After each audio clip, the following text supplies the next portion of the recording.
मारो, रुक क्यों गए? हम औरतों पर ही तो तुम मर्दों का जोर चलता है। जब भी तुमसे पैसे मांगे शॉपिंग के लिए, पैसे नहीं है, पैसे नहीं है। और भाई के लिए तुम्हारे पास बहुत सारे पैसे। यार देखो, तुम मांगती हो फालतू कामों के लिए पैसे और मयंक मांगता है पढ़ाई लिखाई के लिए पैसे। तुम्हें पता है ना, मेरे माँ और बाप नहीं है, उसकी जिम्मेदारी मेरे ऊपर है। तो मैं उसको पैसे नहीं दूंगा, मैं उसकी मदद नहीं करूंगा तो और कौन करेगा?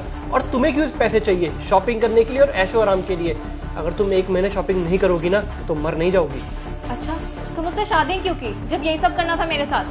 कभी भी पैसे मांगो शॉपिंग के लिए हमेशा मना करते हो तुम। एक बात बताओ, वो हमारा छोटा भाई है, उसकी जिम्मेदारी नहीं बनती तुम्हारी? तुम भी तो उसकी भाभी हो, तुम्हें भी मदद करनी चाहिए। उल्टा तुम उसी के पढ़ाई के पैसे से शॉपिंग करना चाहती हो। शर्म नहीं आती तुम्हें? हाँ हाँ, मैं ही करूँ शर्म, मैं ही करूँ हर चीज में एडजस्ट। भाई पे लुटाते रहो तुम पैसे। तो एडजस्ट तो मैं भी कर रहा हूँ ना। ये मैंने 2 साल पहले ये कमीज दी थी, आज भी इसी को पहन रहा हूँ। लेकिन नहीं, तुम्हें तो हर महीने शॉपिंग पे जाना है। शिल्पा को देखो, उसका हस्बैंड हर महीने उसे शॉपिंग पे लेकर जाता है। और एक तुम हो, मेरा भी मन करता है अच्छी दिखूं, अच्छे अच्छे कपड़े पहनूं, अच्छा फोन यूज करूं। लेकिन तुम हो। जिस शिल्पा की तुम बात कर रही हो ना, शिल्पा के पति के पास कोई पैसे वैसे नहीं है। शिल्पा का पति भी अपने बाप से पैसे मांगता है और तब अपनी बीवी को याशियां करवाता है। तुम पहले अपने घर की हालत देखो, उसके घर की हालत देखो, फिर बोलना जो बोलना है। और वैसे भी तुम्हारे पापा को सारी चीज़ें पता थी कि मेरे माँ बाप नहीं है और मेरा एक छोटा भाई है जिसे मुझे पढ़ाना लिखाना है। तब तुम्हारे माँ बाप ने बोला था कि कोई दिक्कत नहीं है। और अब शादी के बाद तुम अपने रंग दिखा रही हो। शादी से पहले तो बड़ा बोलते थे, तुम्हें रानियों की तरह रखूंगा, ऐसे करूंगा, वैसे करूंगा, यहाँ घुमाऊंगा। अब क्या हुआ? तुम्हें रानी की तरह नहीं रखा तो कैसे रखा हुआ है? तुम जो बोलती हो खाने के लिए वो तुम्हारे पास हाजिर होता है। एक महीना तुम्हें शॉपिंग नहीं कराई तो तुमने मेरे ऊपर ये तांडव मचा दिया। और जहां तक तुम बात कर रही हो ना शॉपिंग की, पिछले महीने तुम 50,000 रुपये शॉपिंग में उड़ा के आई हो। और तुम्हें पता है, सड़क पे जो लोग बाहर रहते हैं ना, उन्हें 2 वक्त की रोटी भी नसीब नहीं होती। 5-5, 6-6 सालों में वो अपने लिए बहुत सस्ते कपड़े लेते हैं। ऐसे उनका घर चलता है। उनको देखो और अपने आप को देखो। मुझे क्या पता था तुमसे शादी करके मेरी जिंदगी इतनी खराब हो जाएगी। पूरा दिन घर में रहो, किचन में खाना बनाओ, तुम्हारे भाई को देखो, घर साफ करो। बीवी नहीं, नौकरानी हूं मैं, ऐसा लगता है मुझे। जब मैं अपने मायके में थी ना, बहुत पैसे उड़ाती थी मैं। और यहाँ पे काम वाली बना के रख दिया है मुझे। एक एक पैसे के लिए तरसा रखा है तुमने मुझे। मुझे कुछ नहीं पता।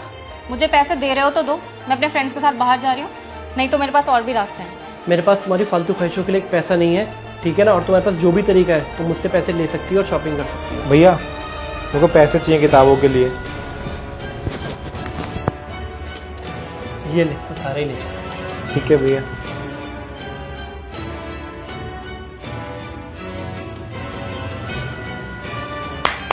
वाह, मैंने पैसे मांगे तो पैसे नहीं थे तुम्हारे पास, और भाई को गड्डियां दे रहे हो। जब भाई की सारी ख्वाहिशें पूरी करनी थी तो मुझसे शादी क्यों की?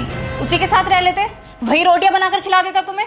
देखो, मैंने तुम्हें पहले ही बताया, तुम्हारी फालतू की ख्वाहिशों के लिए मेरे पास एक भी फूटी कौड़ी नहीं है। अगर तुम्हें कुछ भी काम करने के लिए पैसे चाहिए तो मैं दे सकता हूँ, अदरवाइज मैं तुम्हें एक पैसा नहीं दूंगा। आज इतना कर रहे हो ना अपने भाई के लिए, आने वाले टाइम में जब पैसे कमाने लग जाएगा ना, पूछेगा भी नहीं तुम्हें। फिर मेरे पास रोते हुए मत आना। तुम्हारे परिवार जैसे नहीं है मेरा भाई। मेरा भाई बहुत अच्छा है, मेरे से बहुत प्यार करता है। वो तो वक्त बताएगा। मयंक, मयंक, मयंक।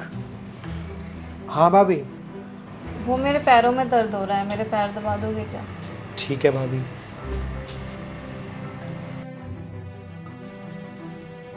मयंक, ये क्या बदतमीजी है? ये क्या कर रहे हो तुम? क्या हुआ भाभी, आपने तो कहा था पैर दबाने के लिए। रुक जाओ, अभी मैं तुम्हारे भाई को बुलाती हूँ। अंकित, अंकित, क्या हो गया?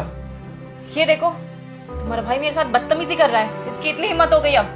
कोई बताएगा मुझे ये चल क्या रहा है? भैया ऐसा कुछ नहीं है। ये क्या बताएगा? मैं बताती हूँ। मैंने इसे पैर दबाने के लिए बुलाया और पैर दबाने की आड़ में ये मेरे साथ बदतमीजी करने लगा। और जब मैंने तुम्हें बुलाया, ये मुझसे दूर हट गया।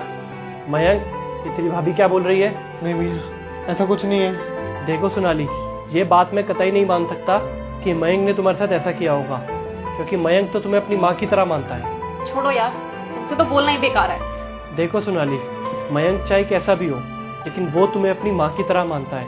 और तुम्हें जो मयंक पे इल्ज़ाम लगा रही हो ना, सरासर गलत है। और मुझे पता है तुम ये सब क्यों कर रही हो, क्योंकि कल जो हम दोनों की बहस हुई उसी का बदला लेने के लिए तुम ये कर रही हो, ताकि मैं मयंक को घर से बाहर निकाल दूँ और तुम्हारी सारी इच्छाएं पूरी हो जाए। देखो, तुम्हें समझना पड़ेगा, मेरे माँ बाप नहीं है, और अगर मैं मयंक को पढ़ाऊँगा लिखाऊँगा नहीं तो आगे की ज़िंदगी वो कैसे काटेगा अपनी? कल को हमारे बच्चे हो जाएंगे, हमारी फैमिली बड़ी हो जाएगी। उसके बाद मेरे पास 10 जिम्मेदारी आ जाएंगी। उसके बाद तुमने सोचा है कि मैं मयंक को कैसे पढ़ा पाऊंगा, क्योंकि मेरे पास तो अपने बच्चों की जिम्मेदारियां रहेंगी। और एक बात और, अगर खुद सोचो तुम्हारे भी माँ बाप ना होते और तुम्हारा बड़ा भाई तुम्हें पढ़ा लिखा नहीं पाता तो तुम्हें कितना बुरा लगता। तो प्लीज़ मयंक को पढ़ाने में मेरी मदद करो, और ये जो अपने फालतू के खर्चे हैं ना, इन्हें कम करो। और एक बात और बताऊं, ये तुमने जो भी किया ना, वो सब मैंने छुप के देख लिया था। मैं तो तुम्हारे पास आने ही वाला था ये बोलने कि देखो तुम्हारा देवर तुमसे कितना प्यार करता है, लेकिन तुमने उसका भी मजाक उड़ा दिया, उस पर भी गलत गलत इल्जाम लगा दिया। अंकित, मुझे माफ़ कर दो। तुमने मेरी आंखें खोल दी कि हम दोनों की रिस्पॉन्सिबिलिटी है कि हम मयंक को एक अच्छी परवरिश दें। शायद मेरा भाई भी अगर मेरे साथ ऐसा करता तो मुझे बहुत बुरा लगता। अब मैं समझ गई हूँ, मैंने जो पढ़ाई की है मयंक भी वही पढ़ाई कर रहा है, तो आज से मैं मयंक को पढ़ाऊंगी ताकि मयंक और अच्छे से पढ़े। भाभी आप मेरे को पढ़ाना, जब मैं पढ़ लिख जाऊंगा ना, बहुत सारा पैसा कमाऊंगा तो मैं आपको शॉपिंग कराऊंगा। देखा सोनाली, सब कुछ ठीक हो गया, अंत भला तो सब भला।